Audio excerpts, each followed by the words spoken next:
Yunus. Yunus pasal 1, kita mulai membacanya. Datanglah firman Tuhan kepada Yunus bin Amittai, demikian.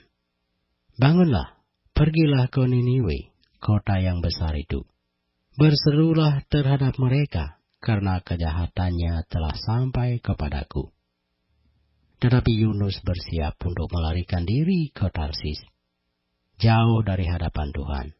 Ia pergi ke Yafo dan mendapat di sana sebuah kapal yang akan berangkat ke Tarsis. Ia membayar biaya perjalanannya, lalu naik kapal itu untuk berlayar bersama-sama dengan mereka ke Tarsis, jauh dari hadapan Tuhan. Tetapi Tuhan menurunkan angin ribut ke laut. Lalu terjadilah badai besar, sehingga kapal itu hampir-hampir terpukul hancur. Awak kapal menjadi takut, masing-masing berteriak-teriak kepada Allahnya. Dan mereka membuang ke dalam laut segala muatan kapal itu untuk meringankannya. Tetapi Yunus telah turun ke dalam ruang kapal yang paling bawah dan berbaring di situ, lalu tertidur dengan nyenyak. Datanglah mahkota mendapatkannya sambil berkata, "Bagaimana mungkin engkau tidur begitu nyenyak? Bangunlah, berserulah kepada Allahmu, barangkali Allah itu akan mengindahkan kita, sehingga kita tidak binasa." Lalu berkatalah mereka satu sama lain, "Marilah kita buang undi, supaya kita mengetahui karena siapa kita ditimpa oleh malapetaka ini." Mereka membuang undi dan Yunuslah yang kena undi. Berkatalah mereka kepadanya, "Beritahukan kepada kami karena siapa kita ditimpa oleh malapetaka ini. Apa pekerjaanmu dan dari mana engkau datang? Apa negerimu dan dari bangsa manakah engkau?" Sautnya kepada mereka, "Aku seorang Ibrani. Aku takut akan Tuhan, Allah yang empunya langit, yang telah menjadikan lautan dan daratan." Orang-orang itu menjadi sangat takut. Lalu berkata kepadanya, "Apa yang telah kau perbuat?" Sebab orang-orang itu mengetahui bahwa ia melarikan diri, jauh dari hadapan Tuhan. Hal itu telah diberitahukannya kepada mereka. Bertanyalah mereka, "Akan kami apakan engkau, supaya laut menjadi reda dan tidak menyerang kami lagi, sebab laut semakin bergelora?"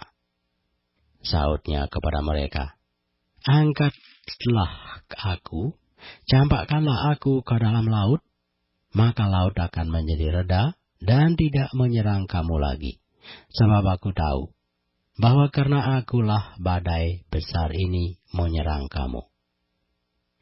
Lalu berdayunglah orang-orang itu dengan sekuat tenaga untuk membawa kapal itu kembali ke darat, tetapi mereka tidak sanggup, sebab laut semakin bergelora menyerang mereka.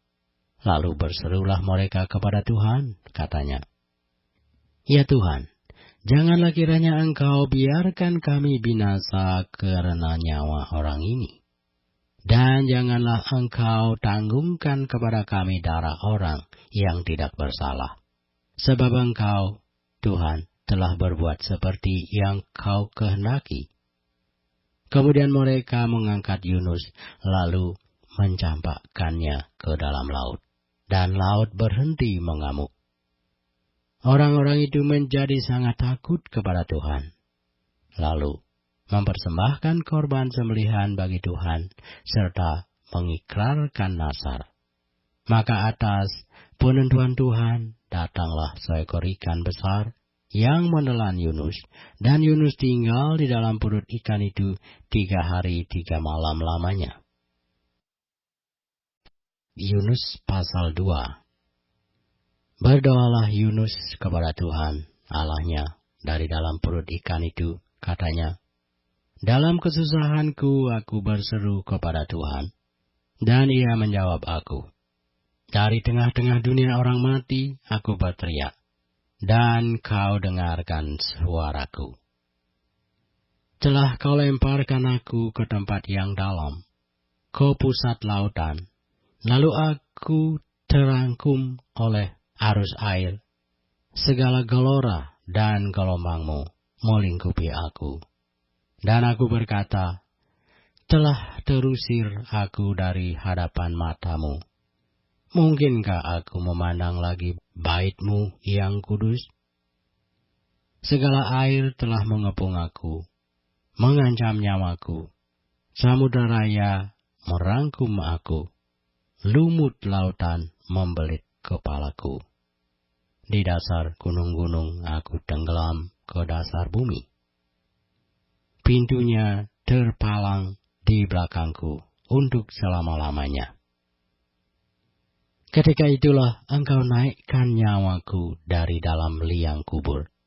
Ya Tuhan Allahku, ketika jiwaku letih lesu di dalam aku, teringatlah aku kepada Tuhan, dan sampailah doaku kepadamu.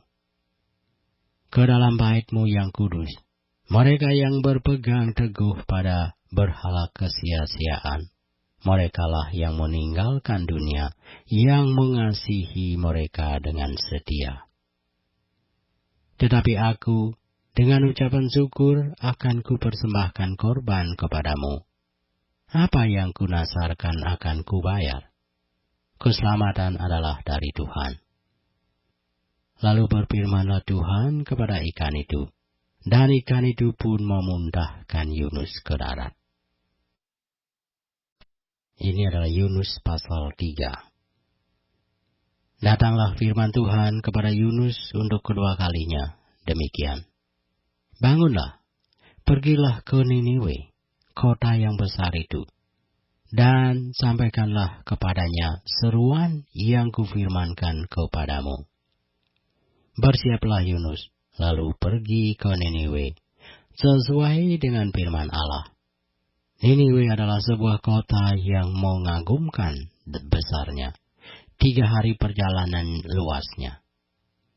Mulailah Yunus masuk ke dalam kota itu, sehari perjalanan jauhnya, lalu berseru, 40 hari lagi, maka Niniwe akan ditunggang balikkan.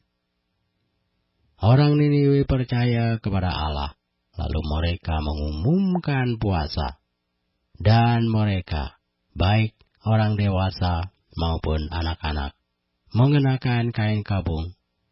Setelah sampai kabar itu kepada raja kota Niniwe, turunlah ia dari singgasananya.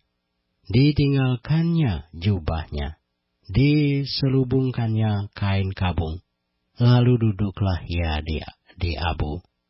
Lalu atas perintah raja dan para pembesarnya orang memaklumkan dan mengatakan di Niniwe demikian. Manusia dan ternak, lembu, sapi, dan kambing domba tidak boleh makan apa-apa. Tidak boleh makan rumput dan tidak boleh minum air. Haruslah semuanya manusia dan ternak berselubung kain kabung dan berseru dengan keras kepada Allah, serta haruslah masing-masing berbalik dari tingkah lakunya yang jahat dan dari kekerasan yang dilakukannya. Siapa tahu, mungkin Allah akan berbalik dan menyesal, serta berpaling dari murkanya yang bernyala-nyala itu, sehingga kita tidak binasa. Ketika Allah melihat perbuatan mereka itu, yakni bagaimana mereka berbalik dari tingkah lakunya yang jahat, maka menyesallah Allah karena malapetaka yang telah dirancangkannya terhadap mereka, dan ia pun tidak jadi melakukannya. Yunus pasal 4, kita akan lanjutkan pembacaan kita dalam Yunus pasal 4.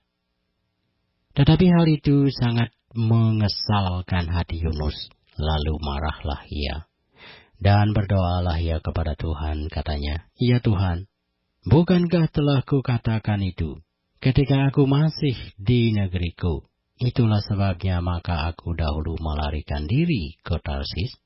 Sebab aku tahu bahwa Engkaulah Allah yang pengasih dan penyayang, yang panjang sabar dan berlimpah kasih setia, serta yang menyesal karena malapetaka yang hendak didatangkannya. Jadi sekarang ya Tuhan, cabutlah kiranya nyawaku, karena lebih baik aku mati daripada hidup. Tetapi firman Tuhan, layakkah engkau marah? Yunus telah keluar meninggalkan kota itu dan tinggal di sebelah timurnya. Ia mendirikan di situ sebuah pondok, dan ia duduk di bawah naungannya, menantikan apa yang akan terjadi atas kota itu.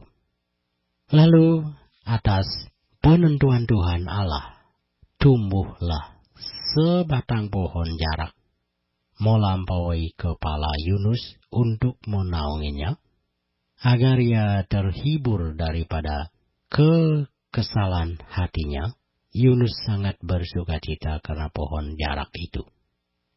Tetapi keesokan harinya, ketika fajar menyingsing, atas penentuan Allah, datanglah seekor ulat yang menggerek pohon jarak itu sehingga layu. Segera sesudah matahari terbit, maka atas penentuan Allah bertiuplah angin timur yang panas terik, sehingga sinar matahari menyakiti kepala Yunus. Lalu rebahlah ia lesu dan berharap supaya mati. Katanya, lebih baiklah aku mati daripada hidup. Tetapi berfirmanlah Allah kepada Yunus, layakkah engkau marah karena pohon jarak itu? Jawabnya, selayaknya lah aku marah sampai mati. Lalu Allah berfirman, engkau sayang kepada pohon jarak itu, yang untuknya sedikit pun engkau tidak berjerih payah, dan yang tidak engkau tumbuhkan, yang tumbuh dalam satu malam dan binasa dalam satu malam pula.